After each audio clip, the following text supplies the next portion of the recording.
नमस्कार दोस्तों, आपका स्वागत है एक नए हेल्पफुल टॉपिक वाले वीडियो में। इस वीडियो में हम बात करेंगे कि कैसे आप अपने मार्क्स, सीजीपीए या ग्रेड को इम्प्रूव कर सकते हैं।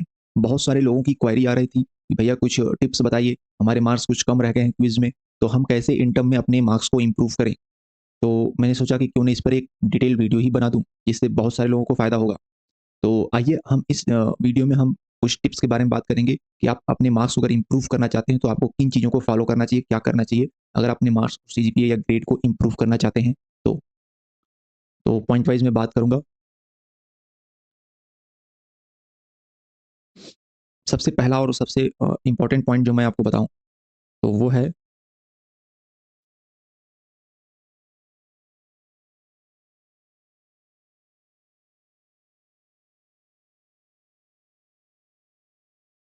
Use my videos as the last support. तो गाइज मैं आपको बता दूं कि आप मेरी वीडियोज से आपको हेल्प जरूर मिलता है, लेकिन आप मेरे वीडियोज को बिल्कुल ही लास्ट ऑप्शन में कंसीडर करें। आप जो कॉलेज के लेक्चर्स हैं उसको कोशिश करें समझने की। मेरे वीडियो से आपको अच्छे से समझ में आ जाता है, आई नो, बट ये चीज़ आपके लिए सॉल्यूशन नहीं है, क्योंकि हर टॉपिक पे हर जगह पे मेरे वीडियोस अवेलेबल नहीं होंगे और ना मैं कर सकता हूँ और ना ये पॉसिबल है। ये जो मैं वीडियोस बना रहा हूँ, ये मैं अपने मेरी इच्छा थी कि कुछ शेयर करने की, तो इसलिए मैं बना रहा हूँ, शेयर कर रहा हूँ, ताकि कुछ लोगों को हेल्प हो जाएगी फॉर द लास्ट ऑप्शन, ना कि आप लोग मेरे वीडियो पे ही डिपेंड हो जाओ। मुझे जानने में मिला कि बहुत सारे लोग ऐसे हैं जो टोटल स्टडी ही मेरे वीडियो से करते हैं। इसीलिए ये भी एक रीज़न है कि मैंने अपने वीडियोज़ को फिर प्राइवेट करना, मेंबरशिप लगाना शुरू कर दिया, जिससे कि कम लोग एक्सेस करें शुरू में। शुरू में आप कॉलेज लेक्चर को समझने की कोशिश करें।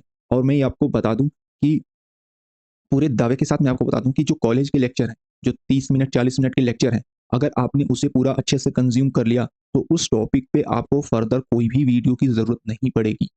जितना आपको कंटेंट चाहिए, जितना आपको नॉलेज चाहिए उस टॉपिक पे, वो सारी बातें उस 30-40 मिनट के वीडियोज़ में की हुई होती हैं, और मैं भी वहीं से चीज़ें सीख करके, समझ करके आपको एक्सप्लेन करता हूँ। तो मैं कहीं से कोई आउटसोर्स से कोई कंटेंट आपको नहीं बताता हूँ, जिससे कि आपके लिए कुछ डाइवर्सिफ़िकेशन या कुछ आपका कॉन्फ्लिक्ट हो जाए कि यहाँ कुछ और था, वहाँ कुछ और था। तो मैं पूरी कोशिश करता हूँ कि जो लेक्चर का कंटेंट है, वही आपको डिलीवर कर सकूँ। थोड़ा-सा बस मैं उसको हिंदी में और ईज़ी कर देता हूँ, यही होता है। बाकी सब मटेरियल वहीं से रहता है। और ये पूरा सच है, सही है कि अगर आपने उस 30-40 मिनट की वीडियो को कंज़्यूम कर लिया, तो उसके बाद आपको किसी भी लाइव सेशन, डाउट सेशन या किसी भी आउटसोर्स वीडियो की ज़रूरत नहीं पड़ेगी। और मैं ये भी बता दूँ कि आप में से मैक्सिमम लोग जो हैं, वो जो कॉलेज का लेक्चर अगर देखते भी हैं, तो उसको 2x स्पीड में, 1.75 स्पीड में देखते हैं, जो कि सही नहीं है, क्योंकि वही मेन वीडियो है, वही मेन कंटेंट है, और उसके अलावा जहाँ भी आपको कोई दूसरा चीज़ मिलेगा, वो आपको कुछ ना कुछ आधा-अधूरा ही मिलेगा। वही एक ऐसा वीडियो है जिसमें उस टॉपिक पे कंप्लीट इन्फॉर्मेशन होती है। अगर आप उसमें कुछ भी मिस करते हैं, तो उसको आपको ढूँढने के लिए अलग से 4 से 5 घंटे कहीं न कहीं दूसरे वीडियोज़ में लगाने पड़ेंगे। तो बजाय कहीं और वीडियोज़ में टाइम लगाने के, आप उस वीडियोज़ में टाइम लगाइए जो मेन वीडियो है, जो मेन कंटेंट है। अगर आपने उसको पूरा अच्छे से समझ लिया, तो आपको किसी भी दूसरे वीडियो की ज़रूरत नहीं पड़ेगी। तो उस 30-40 मिनट की वीडियो को अगर आपने 30-40 मिनट दिया, तो आपके कई घंटे बच सकते हैं, जो आप दूसरे वीडियोज़ में सर्च करने में, किसी के नोट्स में ढूँढने में लगाते हो। तो उस 30-40 मिनट का जो मेन वीडियो है, विश्वास मानिए उसमें वो सारे कंटेंट, सारे मटेरियल, सारी बातें रहती हैं, जिससे कि आपकी प्रॉब्लम सॉल्व हो जाए। तो उसे समझने की कोशिश करें। मेरी वीडियोज़ पे डिपेंड ना हों। हुँ, तो मेरा वीडियोज़ अगर आप देखते हैं, तो उसको आप बिल्कुल ही लास्ट में देखें, अगर आपको नहीं समझ में आया तो। इसीलिए मैंने, आपको ध्यान हो तो, क्विज़ 1 एग्ज़ाम के बाद मैंने कुछ टाइम के लिए वीडियोज़ बनाना ही बंद कर दिया था, क्योंकि लोग पूरी तरह से डिपेंड हो जाते हैं, और इतना डिपेंड हो जाते हैं कि फिर वो बहुत कमेंट आते थे, भैया ये कंटिन्यू करिए, ये कंटिन्यू करिए, ये करिए, वो करिए, बना दीजिए, यहाँ ये दे दीजिए वीडियो, वो दे दीजिए वीडियो। जैसे कि मेरी वीडियो से ही उनकी साँसें चल रही हों, ऐसा लगता था। तो मैंने कहा कि इसको स्टॉप करते हैं, अदरवाइज़ जितने व्यूज़, जितने लोग विज़िट करते हैं चैनल पे, अगर सब मेरी वीडियोज़ ही देखने लगेंगे, तो ये सही नहीं होगा आपके सेहत के लिए। ओके? हुँ। फिर बाद में मुझे रियलाइज़ हुआ कि ये चीज़ जो मैं कर रहा हूँ, ये मैं आपके लिए नहीं कर रहा हूँ, ये मैं खुद के लिए कर रहा हूँ। इसलिए फिर मैं वीडियोज़ बनाया, लेकिन उसमें फिर मैंने मेंबरशिप वगैरह लगाई कि कम लोग आएँ, कम लोग देखें, और जिनको बहुत ज़्यादा अर्जेंट रिक्वायरमेंट हो वही देखें। अदरवाइज़ आप कोशिश करो कि आप जो कॉलेज का लेक्चर है उसे समझने की कोशिश करो। नहीं समझ में आता है, देन फिर मैं कुछ समय पहले जो वीडियोज़ फ्री करता हूँ, उससे देख कर के कुछ और क्लैरिटी आप लेना चाहें तो ले सकते हैं। तो होप ये पॉइंट आपको क्लियर होगा कि आपके लिए जो यूज़फुल चीज़ है वो कॉलेज के लेक्चर वीडियो ही है, बजाय मेरा या किसी और का कोई दूसरा कंटेंट देखने की। ओके? ठीक है। चलिए नेक्स्ट टॉपिक पे चलते हैं। नेक्स्ट पॉइंट समझते हैं क्या हो सकता है जो आपके नंबर इंक्रीज करने में मदद कर सकता है?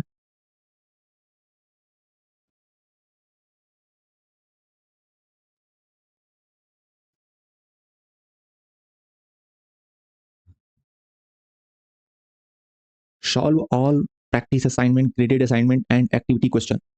गाइस मैं आपको बताऊं, ऐसा भी हुआ था कि एक्टिविटी सोल्यूशन लोग मेरा देख लेते हैं और समझ लेते हैं कि हो गया, और जब आप खुद से नहीं करोगे तो आपको पता नहीं चलेगा कि आपकी दिक्कत कहाँ हो रही है।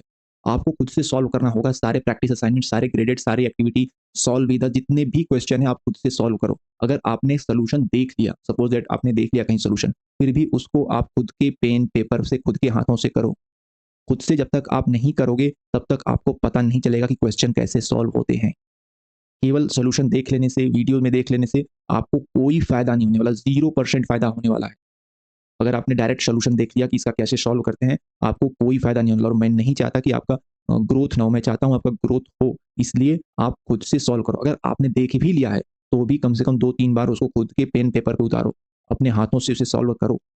यही आपके लिए बेनिफिशियल होगा, और इसी तरीके से आप क्वेश्चन को सॉल्व करना सीख पाएंगे। और जब तक आप क्वेश्चन को सॉल्व करना नहीं सीखेंगे, आपके मार्क्स इंप्रूव नहीं होंगे। तो वीडियोस देख लेने से, सोल्यूशन देख लेने से आप क्वेश्चन नहीं कर पाओगे। खुद से करो सॉल्व। ओके। मैंने यहाँ तक भी देखा था कि कुछ लोगों ने पेयर कॉपी बना रखी थी सोल्यूशंस की। जैसे एक्टिविटी में 10 क्वेश्चन होते हैं, तो 10 क्वेश्चन को कहीं से रफ पे पहले करते थे सॉल्व, उसके बाद उसकी पॉइंट वाइज लिख करके बिल्कुल एक पेयर कॉपी बना ली थी। वो काम आती है एग्जाम के जस्ट पहले, जब आपके पास पूरा अगर रिवीजन का टाइम नहीं है, आपने वो सिर्फ सोल्यूशन पार्ट अपना जो खुद से किया है उसे देख लिया, तो आपको पता चल जाता है कि कहाँ पर क्या कॉन्सेप्ट यूज करना है, कैसे किसको सॉल्व करना है। तो आप खुद से सारे सॉल्व करो, पीएजीए एंड एक्टिविटी, सारे क्वेश्चन, जितना क्वेश्चन आप खुद से करोगे उतने ही आप मास्टर बनते जाओगे। अगर आपने खुद के हाथों से क्वेश्चन सॉल्व नहीं किया है तो यकीन मानो वही क्वेश्चन एग्जाम में आपको कष्ट देगा। इसलिए जरूरी है आप खुद के पेन पेपर पे सॉल्यूशन करो, सॉल्व करो क्वेश्चंस को। दूसरे के वीडियोस के भरोसे, दूसरे के सोल्यूशन के भरोसे न रहो। ओके। ओके, नेक्स्ट पॉइंट पे चलते हैं।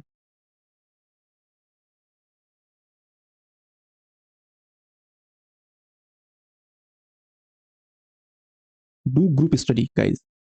इस ऑनलाइन जो हमारी डिग्री है, इसमें एक ही चीज़ आपको बचा सकती है, और वो सबसे बेनिफिशियल चीज़ है जो आपको करनी चाहिए। अगर वो आप नहीं कर रहे हो तो आप बहुत बड़ा एक अपॉर्चुनिटी, बहुत बड़ा चांस मिस कर रहे हो ग्रुप स्टडी का। ग्रुप स्टडी से क्या क्या बेनिफिट्स हो सकते हैं आप नहीं समझ सकते। किसी भी क्वेश्चन को आप जैसे अप्रोच करते हो, जरूरी नहीं कि दूसरा बंदा भी उसी तरीके से अप्रोच करता हो, उसी तरीके से सॉल्व करता हो।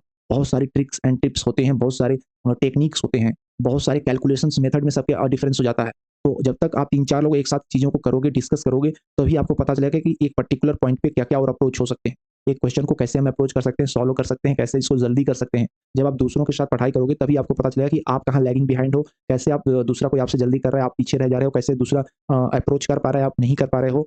तो ये सारी चीज़ें ग्रुप स्टडी से फ़ायदा होता है। और यही नहीं, बहुत फ़ायदे हैं ग्रुप स्टडी के। अगर आप अकेले पढ़ते हो, घर में हो, ऑनलाइन नेट है, सब कुछ है, तो बहुत सारे टॉपिक्स होते हैं जहाँ पर आपका मन डाइवर्ट हो जाता है। जहाँ पर आप कहीं लो फ़ील करते हो, कहीं आप दूसरी जगह भटक जाते हो, कुछ और चीज़ें देखने लगते हो, सोशल मीडिया है, इंटरनेट है। लेकिन ग्रुप स्टडी जब हम करते हैं तो हम एक साथ ही 3-4 लोग एक टॉपिक पे फ़ोकस होते हैं, एक मुद्दे पर रहते हैं, तो वहाँ पे भटकने के चांस कम होते हैं। और साथ ही साथ ये हेल्पफुल भी होता है लॉन्ग स्टडी के लिए। अगर आप कोई रिवीजन कर रहे हो, कहीं कोई आपको ज़्यादा टाइम तक पढ़ना है, कभी नाइट स्टडी करना है, हमने खुद किया है। इसी चैनल पे आपको पुरानी वीडियोज़ आप देखोगे तो रात जगराता नाम से या फिर नाइट स्टडी मैराथन नाम से इस तरह से मिल जाएगा, जहाँ पर हम जस्ट ऑनलाइन जॉइन करके और एक साथ इस एक टॉपिक को पढ़ते थे पूरा, एक वीक को पूरा कंप्लीट करते थे, एक टॉपिक को कंप्लीट करते थे, एक सब्जेक्ट को पूरा कंप्लीट करते थे, पूरा रिवाइज़ करते थे। तो ऐसे क्या है कि रात में जो नींद आने की भी दिक्कत होती है, वो भी नहीं होती। 3-4 लोग एक साथ पढ़ते हैं तो फ्लो बना रहता है, और सब लोग एक साथ कर पाते हैं कंप्लीट। अकेला आदमी जो होता है वो होता है ना, अकेला चना भार नहीं फोड़ सकता, तो अकेला आदमी जितना चलेगा उससे ज़्यादा 3-4 मिल के चलेंगे तो बहुत कुछ अचीव कर पाएँगे चारों एक साथ। तो ग्रुप स्टडी के बहुत फ़ायदे हैं। अगर कोई एवरेज स्टूडेंट है जो टाइम से पढ़ाई नहीं करता है, तो उसके लिए ग्रुप स्टडी इस तरह से फ़ायदेमंद हो सकती है, क्योंकि उसके लिए अगर लास्ट टाइम पे अगर वो चाहे कि पूरा मैं सिलेबस कंप्लीट करूँ, सब कुछ पढ़ूँ, सारे टॉपिक को पहले खुद दिमाग लगा के समझूँ और फिर सॉल्व करूँ, फिर अंडरस्टैंड करूँ, उससे अच्छा है अगर वो 4 लोगों के ग्रुप को जॉइन कर लेता है जो एक साथ पढ़ाई कर रहे हैं, और वो चारों लोग डिस्कस करते हैं, तो उससे उसका सारा कॉन्सेप्ट भी क्लियर हो जाता है और उसको उतनी मेहनत भी नहीं लगती और उसका सब कुछ रिवाइज़ और वो अप टू डेट हो जाता है। वहीं पर अगर आप एक थोड़ा ठीक-ठाक हो, स्टूडेंट हो, अगर आप सब चीज़ें आपकी क्लियर हैं, तो यकीन मानो कि जब आप लोगों को बताते हो, दूसरे को समझाते हो, उससे और ज़्यादा क्लैरिटी आती है। उससे और ज़्यादा आपका पॉइंट स्ट्रांग होता है। ये मैंने खुद अनुभव किया है, मैंने खुद फ़ील किया है, इसलिए मैं ये चीज़ें आपके सामने एक्सप्लेन करता हूँ, क्योंकि बहुत बार आपको जब एक्सप्लेन करते-करते मुझे कुछ ऐसी चीज़ें आ जाती हैं जो मैं खुद नहीं उस पे जानता हूँ। तो जब आप दूसरे को एक्सप्लेन करते हो, समझाते हो, तो आपका खुद का पॉइंट बहुत स्ट्रांग होता है। तो ये दोनों के लिए एक विन-विन सिचुएशन है और ग्रुप स्टडी को मैं तो बहुत प्रमोट करता हूँ। और आज ऑनलाइन के माध्यम से आपके बहुत सारे ग्रुप से आप जुड़े हुए हो। आप मेरे ग्रुप में भी हो सकते हो। मैं तो अपने ग्रुप में इसके लिए अलग से एक प्राइज़ भी रखा हूँ कि जो करेगा ग्रुप स्टडी उसको मैं प्राइज़ और रिवार्ड्स भी देता हूँ। तो अगर आपको मेरे ग्रुप को जॉइन करना है, जहाँ पढ़ोगे आप लेकिन इनाम हम देंगे, प्राइज़ गिफ्ट हम देंगे। आप अपना पढ़ाई करो, हम गिफ्ट आपको देंगे। तो उसके लिए आप मैं लिंक दे दूँगा आगे डिस्क्रिप्शन में, आप जॉइन कर लेना। तो ग्रुप स्टडी बहुत ही मस्ट इम्पोर्टेंट है। इसके बिना समझ लो आप बहुत कुछ लॉस कर रहे हो, बहुत पीछे जा रहे हो। अगर आप नहीं कर रहे हो ग्रुप स्टडी, आप कितने भी ब्रिलियंट स्टूडेंट हो, आप पीछे रहने वाले हो। बहुत कुछ लॉस हो रहा है आपका। ठीक है? तो नेक्स्ट टॉपिक पे चलते हैं।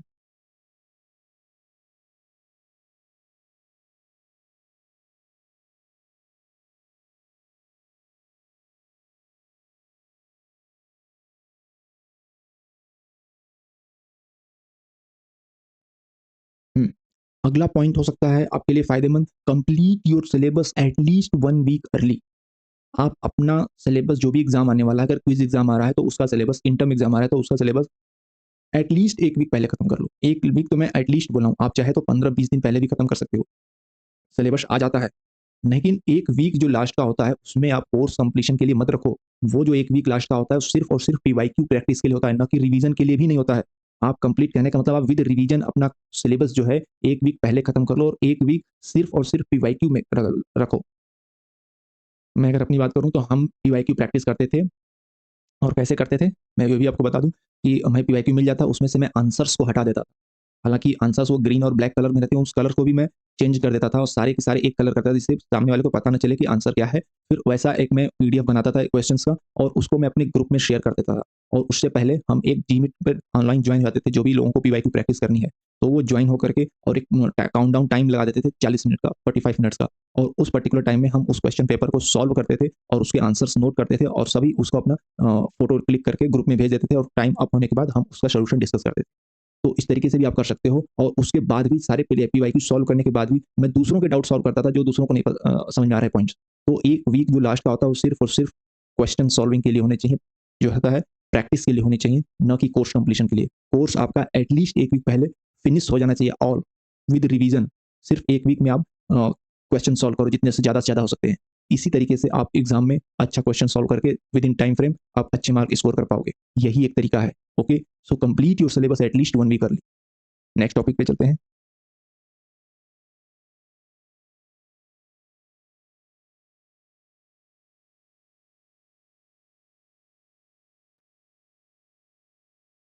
पीवाईक्यूज़ आप जितना ज़्यादा से ज़्यादा हो सके सॉल्व करो। मैंने आपको बताया हमने कैसे पीवाईक्यू प्रैक्टिस करते थे। मैं उसमें से आंसर्स हटा करके और ग्रुप स्टडी में ही हम पीवाईक्यू प्रैक्टिस करते थे ग्रुप में, और एक टाइम फ्रेम बना करके प्रैक्टिस करते थे कि ऐसा नहीं कि एक पेपर को ले लिया और उसको दिन भर उसी को सॉल्व कर रहे हैं।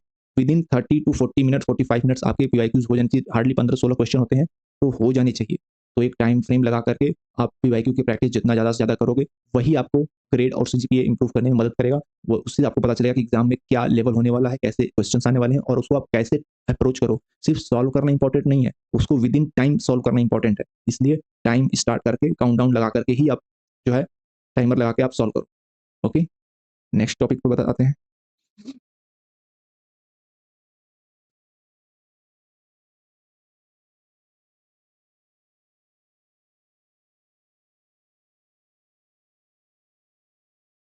Make your own notes for revision guys. आप किसी के नोट्स के भरोसे मत रहो, आप अपना खुद का नोट्स बनाओ। और नोट्स ऐसा नहीं होता कि एक बार जो बन गया उसी से जनरेशन दर जनरेशन उसी नोट से पढ़ रही है, ऐसा नहीं होता है। नोट्स जब मैं खुद भी बनाता हूँ, जब फर्स्ट टाइम आप कोई भी चैप्टर विजिट करते हो, कोई भी नया वीडियोस देखते हो, तो आपको वो बिल्कुल फ्रेश होता है, आपको लगता है कि बहुत सारी चीज़ें इंपॉर्टेंट है और बहुत सारी चीज़ें आप लिख लेते हो। लेकिन जैसे-जैसे आप थोड़ा बहुत आगे जाते हो, फिर से जब आप रिवीजन करोगे तो आप उसको बहुत सारी चीज़ें उसमें से फ़िल्टर कर सकते हो। नोट्स किस लिए होता है? नोट्स इसलिए होता है कि मैं जब नोट्स बनाता हूँ, तो मैं अपना बता रहा हूँ, मैं ये ध्यान में रखता हूँ कि जब मैं एग्ज़ाम देने जाऊँगा, तो एग्ज़ाम से जस्ट पहले वाले दिन या एग्ज़ाम में जाने से पहले मुझे क्या-क्या चीज़ें रेफ़र करनी चाहिए, क्या-क्या चीज़ें मेरी आँखों के सामने होनी चाहिए, जो मुझे एग्ज़ाम में काम आए। तो उसमें ऐसा सब कुछ लिखने की ज़रूरत नहीं है कि नेचुरल नंबर ये होता है, रियल नंबर ये होता है। नोट्स में वो चीज़ें होनी चाहिए जो जो मुझे एग्ज़ाम में ज़रूरत पड़ेगी। तो जो फर्स्ट टाइम जब मैं नोट्स बनाता हूँ, तो जब सेकंड टाइम जब मैं रिवीजन करता हूँ, तो उसमें बहुत सारे पॉइंट्स हट जाते हैं, तो मैं दोबारा फिर से नोट्स बनाता हूँ। तो नोट्स ऐसा नहीं होता कि एक बार बन गया तो बन गया।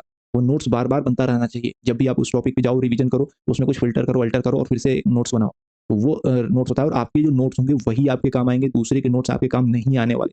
दूसरे के नोट्स से आपका कोई भला नहीं होने वाला। अगर आप चाहते हो कि अपने मार्क्स को बढ़ाना, तो आप खुद पेपर पेन उठाओ और आपको जो पॉइंट इंपॉर्टेंट लगता है उसको पेपर पेन पे लिखो और दोबारा जब आप विज़िट करो तो उसमें फिर से देखो कि क्या इसमें से हटा सकते हैं और क्या नई चीज़ ऐड कर सकते हैं जिसमें आप मिस कर गए थे। तो उसको फ़िल्टर अल्टर करते रहो, चेंज करते रहो। आप अपने नोट्स ज़रूर बनाओ। अगर आपको मार्क्स बढ़ाना है, 100 मार्क्स लाना है, 100 से नीचे बात ही मत करो ना, 100 की ही बात करो आप। 100 मार्क्स लाना है तो आपको नोट्स बनाने पड़ेंगे क्योंकि आगे कॉम्पिटिशन बहुत है। आप 70, 80, 50 पे क्यों रुक जा रहे हो? आप 100 की ही बात करो। 100 की बात करो, सिर्फ़ 100 की। जो आना होगा आएगा, आप 100 की बात करो। बात तो 100 स्टार्ट करो, 100 से नीचे आप बात ही मत करो, 100 में 100 लाना है भाई, ठीक है? तो 100 की बात करो, जो आएगा वो आएगा, उसमें तो आपका कुछ नहीं। आप कर्म करो, फल की चिंता मत करो। आप 100 की बात करो, पूरे में पूरा की बात करो। कम क्यों, अपने खुद से कम को क्यों आँकना? तो आप जो सारे स्ट्रैटेजी, सारे प्रैक्टिस फ़ॉलो करो जिससे आपके 100 मार्क्स आ सकते हैं और उसके लिए अपना नोट्स बनाना मस्ट इम्पोर्टेंट है। तो इस चीज़ को मिस ना करो। नेक्स्ट पॉइंट पे चलते हैं।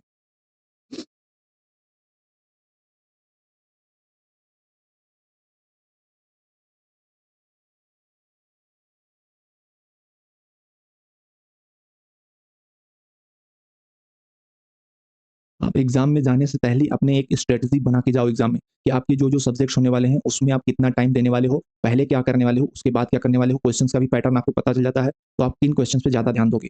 तो आप एक स्ट्रैटेजी बना के जाओ। जैसे जो इंग्लिश वाले क्वेश्चन होते हैं, इंग्लिश पेपर है, तो इंग्लिश में बहुत सारे लंबे पैराग्राफ्स होते हैं। तो आप एक बार क्या करते हो, आप पैराग्राफ शुरू से अगर आप कुछ आपकी प्लानिंग नहीं है, तो आप पैराग्राफ पढ़ोगे, उसके बाद देखोगे क्वेश्चन क्या है, फिर उस क्वेश्चन का सॉल्यूशन के लिए फिर कहाँ मिलेगा आपको, फिर से पैराग्राफ ढूँढोगे।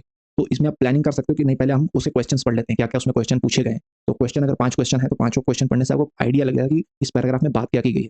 फिर आप पैराग्राफ को अगर पढ़ते हो, तो आपको उस क्वेश्चन को आप ढूँढते हुए पढ़ोगे कि इसका आंसर का क्या हो सकता है।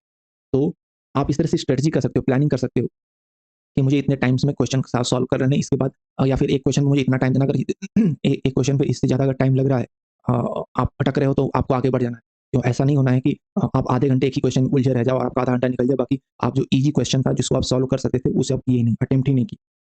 तो यहाँ पे टाइमिंग की बड़ी इंपॉर्टेंस है, तो आप एक प्लानिंग करके जाओ कि आप जो है कैसे क्वेश्चन्स को सॉल्व करोगे, कैसे अप्रोच करोगे, कितना टाइम देने वाले हो एक सब्जेक्ट के लिए, उससे ज़्यादा टाइम आपका अप नहीं होना चाहिए और एटलीस्ट एग्ज़ाम में आप को सारे क्वेश्चन 40 मिनट के अंदर फिनिश कर लो। 20 मिनट आप बचा के रखो रिवीजन के लिए। रिवीजन ज़रूरी है बिफोर फाइनल सबमिशन। अगर आपने रिवीजन नहीं किया तो हो सकता है कि आपने किसी को सॉल्व किया हो, आंसर सही किया हो, आपको सही पता हो, लेकिन कहीं न कहीं बहुत सारी चीज़ें होती हैं, फैक्टर्स होते हैं, कभी माउस की प्रॉब्लम होती है, कभी सिस्टम की प्रॉब्लम होती है, कुछ न कुछ ऑप्शंस गलत हो जाता है। जब आप रिवैल्यूएट करते होगे आंसर शीट को, तो आपको पता चला कि ये तो मैंने सही मार्क किया था, इससे गलत कैसे हो गया? ऐसा कई बार होता है। तो आप लास्ट के 15-20 मिनट जो रखो, वो रिवीजन के लिए रखो। तो एक क्वेश्चन के लिए आप 40 से 45 मिनट फिक्स कर दो। एक क्वेश्चन पर आपको कितना टाइम देना है, आप देखो कि उससे ज़्यादा लग रहा है, आपको नहीं आ रहा है, तो आप जंप कर जाओ दूसरे क्वेश्चन पे, उसको हेल्ड पर रख दो। ठीक है? तो कुछ न कुछ आप प्लानिंग अपने हिसाब से करके जाओ, ऐसा नहीं कि जो मैं कह रहा हूँ उसी को फॉलो करो। आपको अपनी स्ट्रेंथ, अपनी वीकनेस पता है, तो आप अपने हिसाब से प्लानिंग करो कि आपको क्या करना है एग्ज़ाम में, कैसे एग्ज़ाम में सारे क्वेश्चन्स अटेम्प्ट करने हैं। इस चीज़ की प्लानिंग आपको खुद करनी होगी। जो ये होते हैं सीटी के क्वेश्चन होते हैं, लंबे-लंबे कोड्स होते हैं, पाइथन वाले लंबे कोड होते हैं, फिर उसपे क्वेश्चन बेस्ड होता है, इसमें क्या मिस्टेक है या फिर इस लाइन में क्या हो सकता है। तो आप पहले तो चाहो तो उस क्वेश्चन्स को पढ़ सकते हो कि इसमें कहाँ पे क्या चीज़ें आएँगी। फिर कोड को भी पढ़ने का एक तरीका होता है, ऐसा नहीं कि वो शुरू फर्स्ट लाइन से लेके लास्ट लाइन तक सीक्वेंस में कोड पढ़ते हैं। बीच में जो चीज़ें आती हैं, कुछ उसमें प्रोसीजर लिखा है, तो कहाँ से उसको फॉलो करना है, क्वेश्चन क्या हो सकता है, क्वेश्चन के अनुसार आप उसको समझने की कोशिश करो। आपको पूरा चीज़ें समझने की भी ज़रूरत नहीं होती है। अगर उसमें मिस्टेक पूछा तब आप मिस्टेक ढूँढो, नहीं तो अगर आप पूछा कि ये प्रोसीजर क्या आउटपुट देगा, तभी दूसरे जहाँ पर आपको ज़्यादा दिमाग लगाने की ज़रूरत नहीं है कि कुछ चीज़ें लिखी हैं कि इस कोड में क्या होगा, नहीं होगा, क्या नहीं होगा। आपको जो क्वेश्चन पूछा वहाँ पे दिमाग लगाओ, ठीक है? तो अपनी एक स्ट्रैटेजी, अपनी प्लानिंग बना के जाओ एग्ज़ाम। नेक्स्ट टॉपिक पे चलते हैं। नेक्स्ट टॉपिक वही है, try to finish your all question in 40 to 45 minutes and revise your answers before submitting. Revise करना ज़रूरी है and one the final point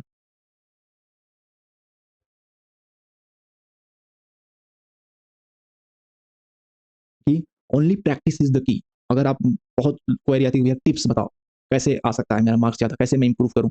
तो सिर्फ़ और सिर्फ़ एक ही इसकी मास्टर चाबी है, प्रैक्टिस। प्रैक्टिस आप नहीं करोगे तो वीडियोज़ देखने से कुछ नहीं होगा। अगर सिर्फ़ आप वीडियोज़ सारे देख रहे हो, तो ये कुछ ऐसा ही एग्ज़ाम्पल है कि एक स्विमर है जिसको ओलंपिक्स या किसी गेम में परफ़ॉर्म करने जाना है, स्विम करने जाना है और वो वीडियोज़ देख रहा है। दूसरों की वीडियोज़ देख रहा है, एक से अच्छे स्विमर्स की वीडियोज़ देख रहा है, अच्छे से अच्छे उसमें लॉजिक जो भी है, साइंस यूज़ होता है, फिज़िक्स यूज़ होता है। इतना आपको प्रेशर हाथ से लगाना है, किस डायरेक्शन में हाथ को मूवमेंट करना है, बॉडी का कैसा मूवमेंट होगा, पानी का कैसा फ्लो होगा, तो आपको क्या करना है, सारी थ्योरी, सारे कॉन्सेप्ट वो वीडियो से क्लियर कर रहा है। कुछ ऐसा ही है। या फिर कोई वॉरियर है जिसको लड़ाई लड़ने जाना है और वो वीडियो से सीख रहा है कि कैसे उसको डिफेंस करना है, कैसे उसको अटैक करना है, कैसे तलवार चलानी है, कैसे बंदूक चलाना है, कैसे एमिंग लेनी है, सारी थ्योरी, सारा कॉन्सेप्ट उससे क्लियर हो गए हैं वीडियो से, और वो बिल्कुल फुल कॉन्फिडेंस में जा रहा है कि अब तो मुझे सब पता है क्या करना है एग्जाम देने। और जब वो जंग में जाएगा, जब वो स्विमिंग करने जाएगा, तब उसकी औकात पता चल जाएगी कि वो कितने पानी में है। तो ऐसा आप मत बनो, आप खुद से प्रैक्टिस करो सारी चीज़ें। वीडियोज़ आपकी कोई हेल्प नहीं करने वाला। और अगर वो जो वॉरियर है वो आकर के फिर क्लेम करे कि मैंने तो आपकी सारी वीडियोज़ देखी थी, सारे टेक्निक समझ लिए थे, सब कुछ मैं फॉलो किया, फिर भी मैं उसमें जंग में क्यों हार गया या मैं स्विमिंग नहीं कर पाया, तो आप समझ लो गलती किसकी है। तो वीडियोज़ देखने से आपका कोई फ़ायदा नहीं होने वाला है। कितना भी वीडियो देख लो, किसी की भी वीडियोज़ देख लो, टॉपर से टॉपर या बड़े से बड़े लोगों की वीडियो देख लो, सारी वीडियो, सारी टेक्निक देख लो, लेकिन अगर प्रैक्टिस नहीं करोगे, तो आपका वही हाल होगा जो उस वॉरियर का हुआ कि आपने सारी टेक्निक वीडियो से सीख के और फिर लड़ाई लड़ने चले गए। तो आपको प्रैक्टिस करना ही पड़ेगा, ओनली प्रैक्टिस इज़ द की। ठीक है? तो सारी बातें मैंने आपको बता दी, और फाइनल मास्टर की भी बता दिया कि केवल प्रैक्टिस है जो आपके नंबर बढ़ा सकता है। अगर आप प्रैक्टिस नहीं कर रहे हो, तो किसी वीडियो वाले को, किसी और टीचर को, इंस्ट्रक्टर को, किसी को भी आप दोष नहीं दे सकते कि मैंने तो आपकी सब देखी थी, सब फॉलो किया था, सारे टेक्निक किए थे, बट नहीं आए। तो प्रैक्टिस इज़ द ओनली की for success and growth. Okay? तो होप काफ़ी कुछ मैंने इस पॉइंट पर, इस मुद्दे पर आपको बात समझाई, कोशिश की, और मेरा कोशिश अच्छा लगे तो वीडियो को लाइक किया करिए, और ऐसे भी फ्यूचर में आपकी हेल्प के लिए मैं वीडियोज़ बनाता रहूँगा। तो अपने विचार भी आप कमेंट में रखो, और दूसरों के साथ शेयर भी करो, चैनल को सब्सक्राइब कर लो। ठीक है? Okay, thank you.